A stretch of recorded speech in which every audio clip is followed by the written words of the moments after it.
Okay, here we go. It's a very simple concept. I got this little motor here. It's a little DC motor. It comes out of a DeWalt cordless unit.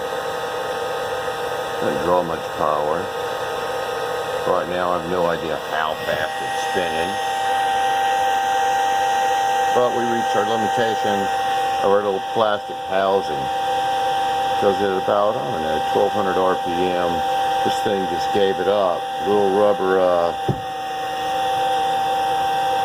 piece of rubber that was serving as the bearing turned to crap.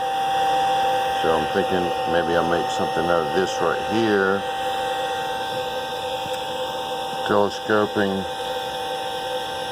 piece of metal, or just go buy some real pillow blocks and put, this is my little, my rotor magnet, north and south magnet, and then my coil, the original coil, single coil. Here's my super coil. I think I'm going to get twice the voltage out of this.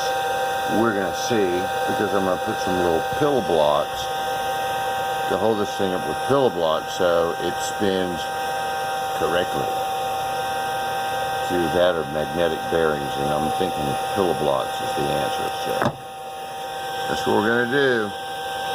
Stay tuned.